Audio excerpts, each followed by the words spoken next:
Olá, sou William Miron, repórter do Broadcast Energia. Bom, queria cumprimentar primeiramente você que está nos assistindo e também o nosso convidado, Daniel Slaviero, diretor-presidente da Copel, que é uma das principais empresas do setor elétrico brasileiro. A Copel atende mais de 4 milhões de consumidores com serviço de distribuição de energia no Paraná. A empresa também tem atuação na geração de energia, distribuição de gás natural, enfim, entre outras atuações da Copel. Tudo bem, Daniel? Oi, William, tudo bem? Muito bom ano para você e a todos que nos assistem, né? E muito obrigado aí pelo convite, parabéns aí pelo trabalho que o Broadcast Energia faz aqui na cobertura do setor elétrico. Bom, Daniel, 2021 foi um ano bastante movimentado no setor elétrico, né? E 2022 promete ser bastante intenso também, né? Com tarifas de energia pressionada ainda pelos efeitos da crise hídrica, necessidade de avanço na agenda de modernização do setor, mudanças na ANEEL, enfim, uma série de coisas e também eleições, né? No final do ano. Quais suas perspectivas para a Copel nesse ano? Você colocou bem, 2021 foi um ano muito atípico, né, pela crise hídrica e todos os impactos que ela teve aqui no setor e na economia. A gente viu aí recentemente que o Banco Central, inclusive, creditou, né, o aumento do custo da energia como um dos principais fatores aí pela inflação no ano passado. Mas a nossa avaliação é que as medidas que foram tomadas pelo Ministério, pela ANEEL, pela ONS, pela EPE, foram as melhores medidas possíveis. Foram corretas, foram, né, dentro do possível, tempestivas, e elas evitaram o mal maior que seria qualquer tipo de apagão, de racionamento, de blackout. Então, o país não teve nenhum problema disso. Isso é importante, né, para a gente ressaltar. Então, a CREG que foi criada, enfim, todas as medidas, a nossa avaliação é que o saldo é bem positivo. O que realmente o subproduto aí desse processo é realmente o custo. Então, você vê aí alguns impactos no ano passado ainda sendo transbordados para cá. E, infelizmente, apesar de todas as chuvas aqui de novembro, dezembro para cá, a questão aí da tarifa da crise hídrica, ela é necessária para você ter uma recomposição dos caixas das distribuidoras. Então, essa conta Covid-2 ou conta da crise hídrica, como está sendo chamada, ela é importante para você reparar um pouco desses custos que basicamente adviram do acionamento das térmicas. Você teve aí, em determinados momentos, quase 20 giga sendo gerados, e aí, isso aí você tem esses reflexos, como eu mencionei agora para 2022. Então, importante a gente ficar atento, essa conta, ela é necessária, ela é prudente, para que você recomponha o caixa das distribuidoras, que são a grande entrada de recursos do setor elétrico, né, como é de conhecimento em geral, e também que ela possa mitigar um pouco dos reajustes tarifários previstos para esse ano de 2022.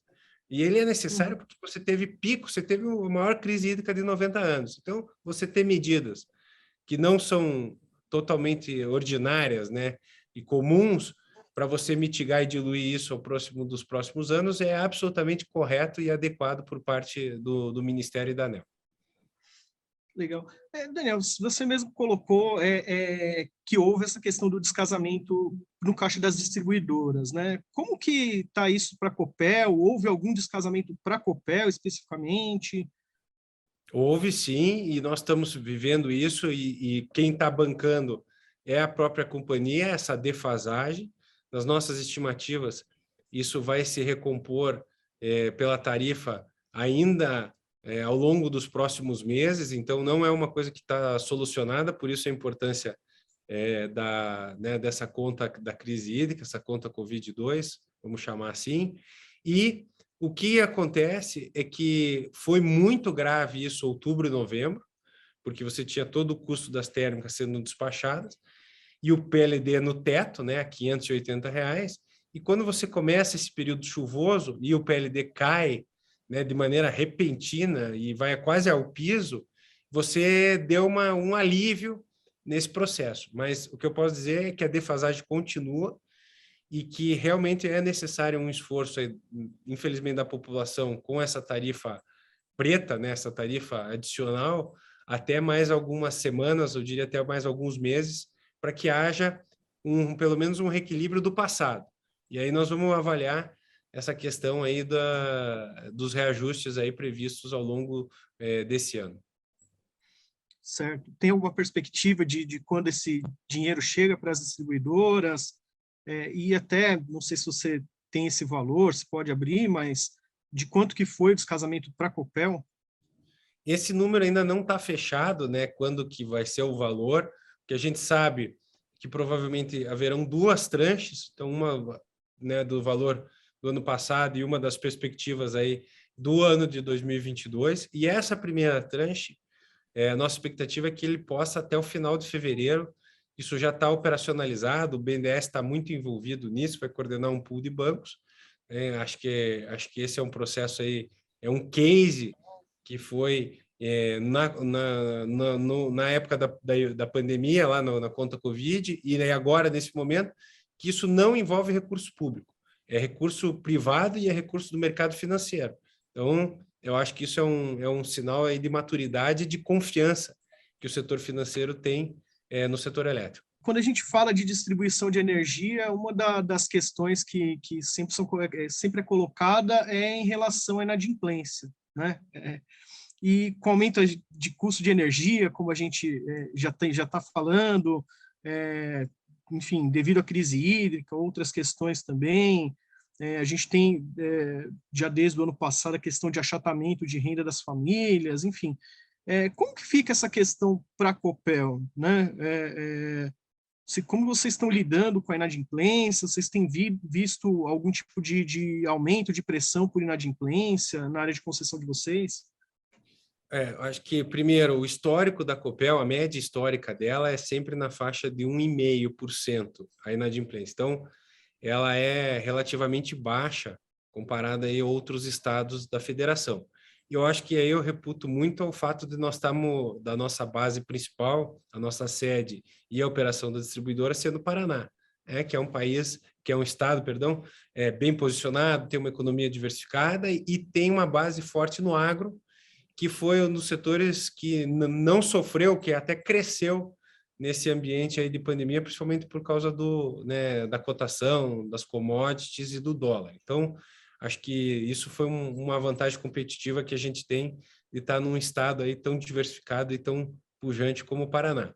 Agora, o que nós temos feito de prático é realmente criamos uma unidade específica para atender essas questões, estamos renegociando, prolongando, fazendo todas as medidas possíveis e criteriosas para que as pessoas ou as famílias que têm uma certa dificuldade, ou as empresas, elas não fiquem inadimplentes, elas parcelem, né, tenham um certo custo isso, mas que elas possam alongar essa dívida e a gente não possa. Então, felizmente, nós passamos em 2022 sem grandes alterações nessa média histórica que eu mencionei de 1,5%.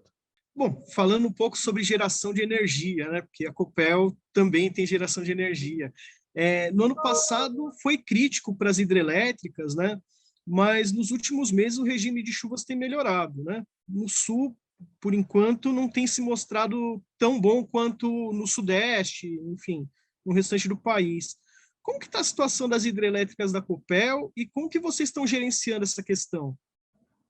Perfeito. Isso é uma das questões aí importantes, eu acho que uma das vantagens competitivas nossa aqui do grupo é realmente ser uma empresa integrada.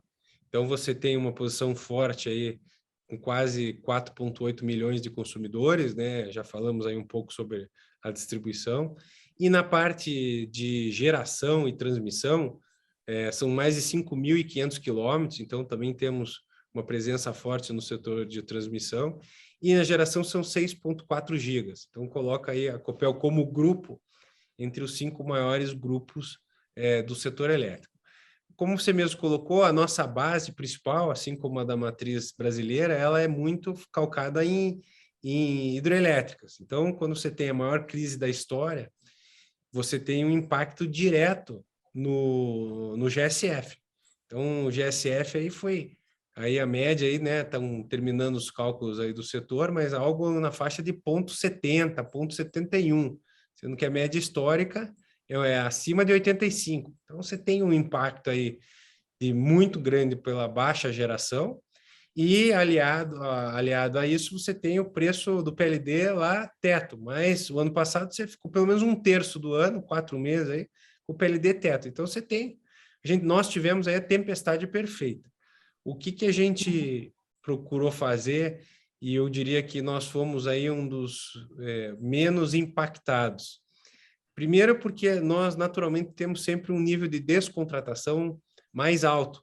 A gente sempre deixa um hedge natural aí ao redor de 18%. Acho que isso ajudou. Mesmo assim, tivemos que comprar energia aí no terceiro trimestre, né, ao longo do ano, para recompor o nosso portfólio.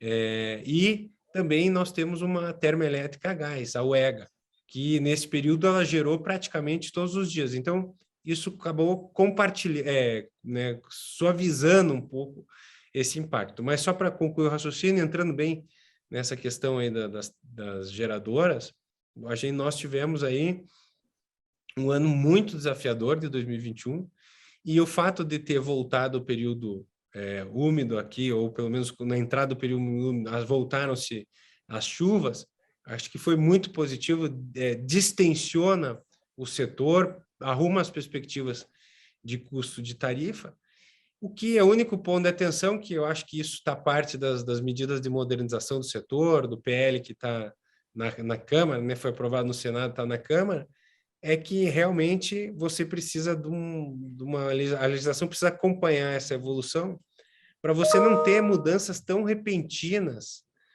do preço do PLD. Então, pode ter um mês teto, só porque tem perspectivas de chuva, você já no mês seguinte, como foi novembro e dezembro, está no piso.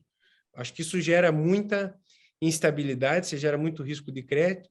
Isso não é uma medida legal, é mais dos modelos, é mais no CEPAMP, é mais na ONS, na ANEEL que faz essa modernização, mas eu acho que ficou claríssimo e muito aflorado que isso precisa de uma modernização urgente.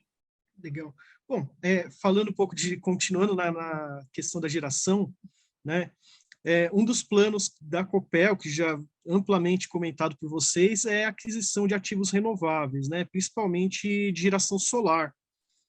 Você acha que nesse ano a empresa faz a adição desse projeto ao portfólio? Já tem algo em vista?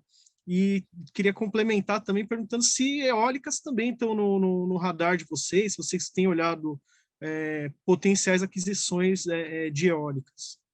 Nós temos procurado ser bastante ativos aí no mercado. Primeiro porque essas fontes renováveis, eólica e solar, elas estão, né, bastante interessantes, seja pela fonte que ela agrega ao mix do portfólio de geração, seja por todas as questões de ESG que você tem acompanhado bem, tem noticiado como isso está relevante no mundo. Então, eólica, nós recentemente, no final de novembro do ano passado, nós concluímos a aquisição de mais um parque eólico lá da Voltalia, com quase 200 megas, então nós estamos aí com praticamente 1 giga de geração eólica, e realmente para esse ano, eu diria que um dos grandes objetivos estratégicos nossos é colocar um pé de maneira estruturada na geração solar. Você está tendo nesse momento, por causa dos custos das commodities, do dólar, uma pressão do CAPEX muito alta, mas essa fonte é uma fonte inexoravelmente que vai mais crescer na matriz elétrica brasileira, e ela vai, né, seja pelo preço horário, seja pelo custo que ela tem mais baixo, e seja pelo perfil de geração, que normalmente ela tem o pico no período da tarde, você tem aí uma atratividade sensacional. Legal. Bom, e qual o perfil de projeto solar que vocês procuram? Seria um projeto brownfield, greenfield? E a outra questão é como você enxerga renováveis, né, no portfólio da Copel? Hoje, quanto representa e você acha que pode chegar a quanto? Primeiro que você tem hoje, né, nessas energias renováveis, pura, porque hídrica, que é eólica e solar, né? Porque hídrica, é evidente que também é renovável, ela é fundamental para o setor, é a base do nosso sistema elétrico interligado, né, nacional, então ela é fundamental. O que a gente enxerga aqui da questão da eólica e solar, né? Hoje a Copel, com essa aquisição e com mais um parque que nós terminaremos aí até meados desse ano, nós teremos 13% do nosso portfólio com energia eólica e solar. Eólica, né? Porque solar, como eu mencionei, nós estamos olhando essas oportunidades. A nossa expectativa, é um dado inclusive público, por óbvio, é que a gente possa chegar aí no período de 3 a 5 anos com 25%, um quarto da nossa matriz, com ambas dessas fontes. Então, eu acho que é uma meta boa, né? Ela é uma meta agressiva, mas ela é uma meta arrojada, mas ela não é totalmente agressiva. Ela é bem factível para o momento da Copel, considerando também que a Copel está numa das menores alavancagens da sua história. Então, ela tem condições, tem estrutura, tem competência, tem balanço para poder fazer bons movimentos de aquisição ou de construção. E que tipo de projeto que você perguntou, né? A parte final da tua pergunta, que tipo de projeto a gente está olhando? Isso é uma excelente pergunta e nós, ao longo do ano passado, tivemos alguns avanços de governança e um deles é a nossa política de investimento. Então, ela está arquivada na CVM e ela dá os contornos claros. Qual é a fonte, quais os estados que a gente tem sinergia ou não, greenfield, brownfield, qual é o tamanho mínimo, por exemplo, a gente não olha projetos eólicos abaixo de 150 megas, né, eólicos e solares, ou seja, tem que ter um tamanho médio alto, RAPs, a gente também não entra em projetos com RAP abaixo de 100 milhões. Então, eu acho que esse, vamos dizer, é um desenho que a gente entende que nós temos mais vantagens competitivas, ou pelo menos vantagens competitivas equivalentes aos dos nossos competidores, que são eminentemente privados. Então, a Copel tem como sua linha e como sua estratégia, ser uma estatal com mindset privado. Então, nós temos feito redução de custo, busca de eficiência na alocação de capital, né, melhorias de governança e disciplina para que a gente tenha bons projetos que tragam bons retornos para a companhia e para os acionistas. Bom, legal. E na área de transmissão, né? No final do ano passado, vocês entraram no leilão de transmissão, acabaram não levando aquele ativo que é de São Paulo, Paraná, né? Mas foram bem agressivos, inclusive. Vocês têm interesse em continuar buscando projetos de transmissão? Qual que é o perfil, né, nesse caso? Seriam projetos dentro do Paraná ou vocês poderiam, por exemplo, atuar em transmissão em alguma outra região do país? Tanto na parte de geração quanto transmissão, nós não temos fronteiras do estado, entendeu?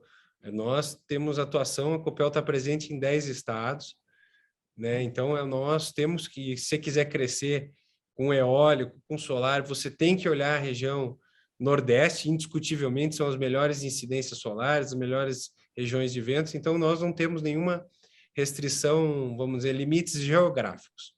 E na questão dos projetos de transmissão, você mencionou, nós tínhamos um lote lá nesse leilão de dezembro de 21 que a gente se preparou bastante, trabalhou, né, e fomos bastante competitivos, mas ter disciplina na alocação de capital dói. Então, tem uma hora que você tem que parar. Se você entende que não vai estar mais agregando valor para a empresa, para os seus acionistas, chega uma hora que deu. Então, fomos para o lance, fomos para o Viva Voz, demos 5 lances e a empresa competidora, né, fez um bom trabalho, também fez as suas contas e foi muito competitivo e acabou levando. Mas eu costumo dizer que negócios são como ondas. Você perde um, vem outro. Então, agora, leilão no meio do ano tem mais um lote grande, final do ano tem outro, oportunidades, como já foi dito aqui, de renováveis, outras oportunidades de expansão. Nós vamos estar sempre atentos, buscando aqui continuar o crescimento da companhia. Legal. Em relação à venda de ativos, né? Você já tinha anunciado que pretendem se desfazer da participação que tem na Compagás, né? Esse processo sai mesmo no primeiro semestre, como estava previsto? A companhia já recebeu consultas de potenciais interessados? Esse processo é hoje no plano de desinvestimento a nossa prioridade número 1. Né, nós concluímos lá a venda da Telecom, acho que foi um grande sucesso aí, mais de 2,5 bilhões, né? Então foi um desinvestimento de um ativo estratégico, mas para a gente focar no nosso core business, que é a questão de energia. Então, isso também serve para a distribuição do gás, né? A Copel tem 51% na Compagás, que é a distribuidora aqui do estado, e qual que é o momento, qual que é o status atual? Nós estamos na fase final e nas tratativas finais de renegociação com o poder concedente, que é o Estado do Paraná, para nós renovarmos a concessão por mais 30 anos. Então, isso ocorrendo aqui até fevereiro, no mais tardar início de março, a gente espera poder fazer esse processo aqui ao longo de 2022. Então, isso está dentro do nosso planejamento estratégico. Se vai ser assim dentro do primeiro semestre, vai tudo depender da renovação da concessão. Se ela ocorrer logo, como a gente espera, aqui, já em fevereiro, no mais tardar em março, eu acho que, sem dúvida nenhuma, dá para a gente fazer em 2022 com tranquilidade. Legal. E já tem gente batendo na porta? Isso é só esse último complemento. O mercado do gás não tem tanta concorrência como o mercado de telecom, né? Na questão de telecom, nosso data room foi comprado, os dados deles foram comprados por 14 empresas, né? 4 deram lances finais. Então, aqui do gás, a gente é mais né, consciente, até pela característica do setor, que a competitividade é menor. Mas a gente já recebeu pelo menos 2 grandes empresas, alguns fundos aqui, mais 2 ou 3 fundos já também questionando, perguntando qual que é o status, como é que isso está, e eles têm interesse. O que é positivo é que você está tendo uma abertura do mercado gás. Então, quem quer entrar ou quem quer consolidar a sua participação, vai ter aqui na Compagás um belíssimo ativo. E o que a gente viu lá no Rio Grande do Sul, né? Você mesmo noticiou aí no broadcast, que teve aí um valor bastante relevante para o Enterprise Velho lá da Sulgás. Então, eu acho que esse mercado realmente ele começa a entrar cada vez mais com essa saída da Petrobras dessa posição de dominância, ele começa a ficar cada vez mais atrativo para a operação privada. Falando agora um pouco de inovação, né? Nós temos visto muitos debates sobre eletrificação, especialmente para mobilidade urbana, veículos elétricos, etc. Como que a Copel está se preparando para esse cenário, né? Olha, a inovação ela vem na nossa visão de várias formas, mas se você pegar as 3 principais, sem dúvida nenhuma, são as redes inteligentes, né, com medidores inteligentes, você podendo gerenciar o seu consumo, incluir a geração, né, mesmo de residências, tal, no sistema. Segundo, da mobilidade elétrica, né, como você falou, a questão aí dos automóveis, ônibus e assim por diante. E também das plataformas, você poder fazer todas as transações de energia, principalmente com a abertura do mercado, através de um software, de um aplicativo. Como é que nós estamos trabalhando com isso? Primeiro, que no setor de redes elétricas inteligentes, a Copel tem o orgulho de estar executando o maior programa da América Latina. Em 3 anos, 21, 22 e 23, nós teremos aí 1.400.000 unidades consumidoras com o Smart Grid. Então, você pega aí 1/3 da nossa base total vai ter medidores inteligentes. Isso é uma revolução no atendimento, né? Liga, religa, monitora os dados, consumo, tem, né, eficiência energética e principalmente reduz custo para a companhia. A questão da mobilidade, também a Copel tem um corredor aqui né, uma eletrovia que vai de Paranaguá a Foz do Iguaçu, então ela foi pioneira nesse processo e ela já está aí desde 2017. Acho que o desafio agora é implantar isso, né, num esforço conjunto da distribuidora, das empresas, das montadoras, ter mais e mais carregadores pelo Estado. E no último, dessa questão das plataformas, a Copel tem um programa de inovação aberta, que é o Copel Volt, que realmente tenta trazer muito desse ecossistema. Você tem empresa de tudo quanto é tipo, eu acho que é um negócio muito fantástico, e realmente essas startups aí, de uma maneira ou de outra, num tempo ou no outro, vão revolucionar bastante aí aqui o setor elétrico. Nos últimos anos, temos visto também um forte crescimento da geração distribuída, né? Como que está isso na área de concessão da Copel? Né? E como que vocês veem esse movimento? Isso cresceu muito, né? Recentemente teve a aprovação da lei, então você tem a janela aí do incentivo. As associações do setor estão prevendo 2022 o ano recorde, né, crescendo aí quase 7 gigas de geração distribuída. E a nossa avaliação é que isso é inexorável, seja porque você tem um custo de energia alto, né, com encargos, então você tem um estímulo grande para fazer essa migração, o payback para o consumidor, ele é muito atrativo, e eu acho que isso aí vai só reforçar uma mudança estrutural, regulatória, que é a separação do laço da energia. Você sempre vai ter um fio levando e conectando as unidades consumidoras ao sistema, até para dar garantia, dar suporte. Então, eu acho que isso é um papel relevante, inexorável que as distribuidoras terão, mas você ter o seu autoprodutor, o consumidor produtor, né, o prosumer, tem vários nomes, ele ter a sua autoprodução, ter o armazenamento com as baterias. Isso é um ambiente que vai se disseminar cada vez mais no país. E um mercado aberto, como é na Europa, em que mesmo os baixas tensões conseguem escolher o fornecedor de energia, eu acho que isso parte das questões aí disruptivas que vão acontecer aí nos próximos anos aqui no setor elétrico brasileiro. A Copel tem alguma atividade na área de GD ou pretende ter? A gente vê que algumas distribuidoras têm. A Copel tem sim, só que ela não tem aquele varejo, né? A instalação de painéis para o consumidor, essa venda do varejo, nós não temos, inclusive é uma questão de nós não atuarmos nessa área, uma decisão estratégica, e nós não atuamos, porque é muito varejo, você tem uma competição aí muito desigual para uma empresa do porte e com todos os ônus que tem, né, uma sociedade de economia mista, uma sociedade de capital aberto. Então, acho que esse é um ponto, mas assim, na questão de fazendas solares, você ter consumidores migrando para a questão de GD, a Copel tem boas alternativas e boas soluções aqui para os nossos clientes. Legal. Bom, se me permite uma última pergunta, Claro. a Copel tem uma das principais comercializadoras de energia do país, né? E como que você vê esse mercado, né? O mercado livre nesse ano? O que a gente pode esperar da atuação da Copel no mercado livre?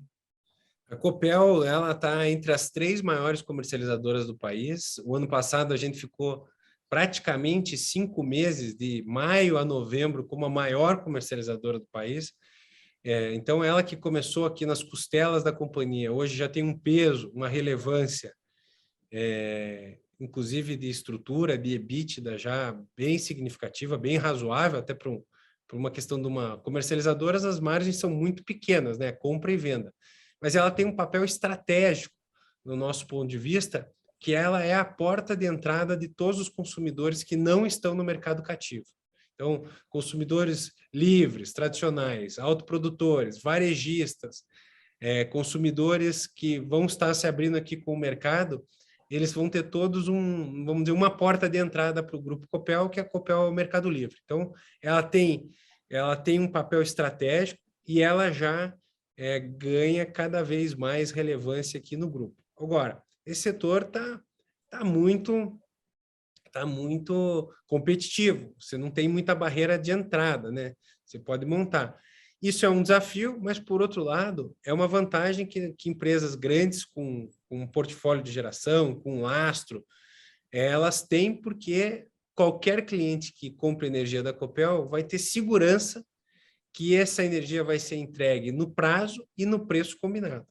Então, acho que isso, a gente tem visto aí momentos de estresse de mercado, do preço, você tem visto que as empresas que não são tão sólidas, elas têm sofrido, e tem, inclusive, algumas delas têm dado default. Então, acho que uma empresa com a solidez, com a robustez e com a história da Copel, ela mostra isso como uma vantagem competitiva, essa segurança e essa garantia de entrega no preço e no prazo e nas condições estabelecidas nos contratos. Legal.